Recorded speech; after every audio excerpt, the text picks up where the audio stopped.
So last weekend I got to do something pretty damn cool. I got the opportunity to film for a couple of racing drivers at their final event of the season in the TCR UK Championship, and it was a awesome gig. If any of you who know me well know I absolutely love motorsport. I'm a huge Formula 1 fan and just general motorsport fan, so to be able to have this kind of access behind the scenes was really, really cool. That's a client video I'm currently working on, but while I was out that weekend I had to make the most of it, and I rented out a lens to help make that video even better because I needed something that had a good telephoto range. This time I decided to pick up the Sony 100-400 GM, and wow, this lens blew me away.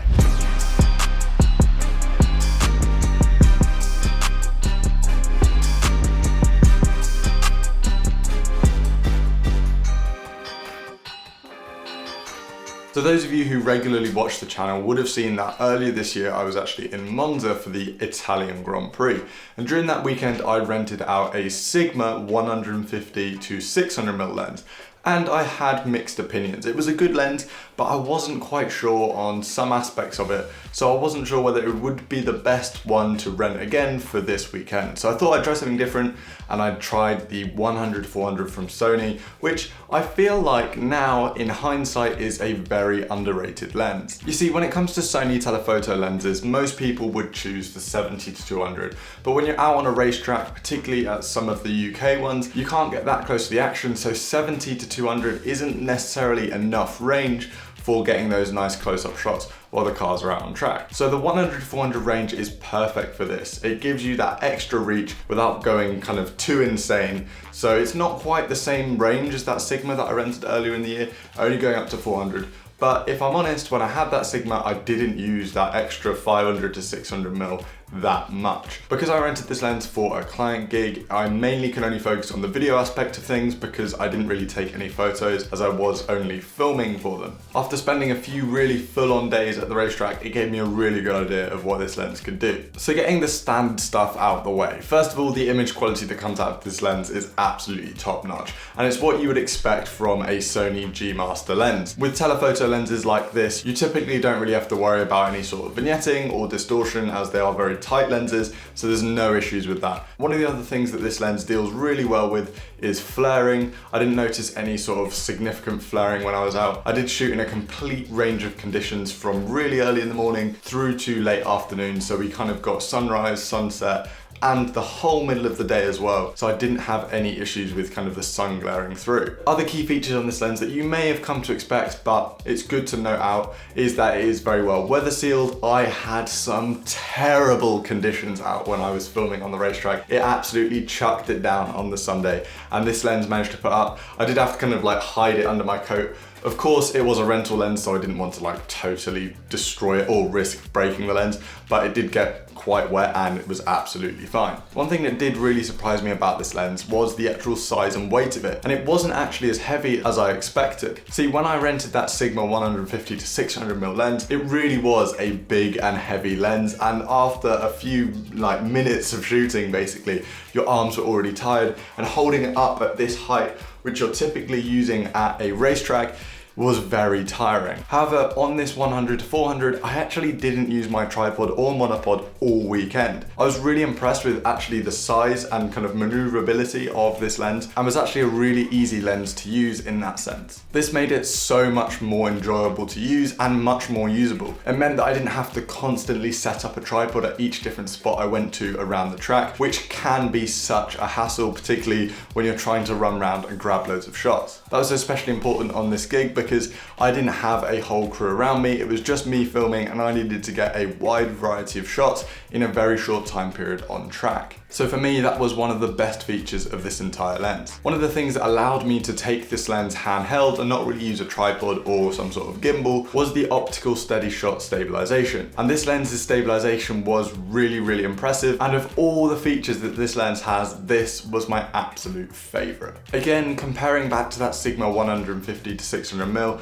this lens was very steady at all the focal lengths. It felt very easy to get handheld shots that were very steady. Of course, using your body body to stabilize the lens and kind of keeping your hands as steady as possible, but I didn't really notice any sort of those micro jitters or anything in the footage, which was again super helpful. Tracking race cars is particularly difficult as they move so quickly, but being able to have a lens that can really keep those shots steady, even when you're shooting at 400mm right at the deep end of this lens, is absolutely fantastic. It allowed me to get much more dynamic shots with lots of movement in them, as opposed to the shots I would have been getting on a tripod. The optical steady shot does have two modes on this lens, 1 and 2. I believe 2 is mainly for panning shots. I left it on mode 1 for pretty much the whole weekend and I didn't have any issues. I actually really enjoyed how the footage looks and it was extremely steady. One thing that is worth talking about on this lens is the not so fast aperture. f5 at 100mm isn't particularly shallow and neither is f6.3 either. However, when it comes to telephoto lenses, depth of field and apertures can be a little bit more misleading and not quite as necessary. Because of the compression that comes with such a long focal length, f6.3 actually looks pretty shallow when you're zoomed in at 400mm on a subject. So I actually really liked how this lens looked. Of course, it's not quite letting in the same amount of light as if you had f2.8, and of course that would be shallower, but with a lens with this kind of range and at this price point, you really can't complain that much. In some scenarios, I would have put the aperture up to this amount to make sure I was getting everything in focus anyway.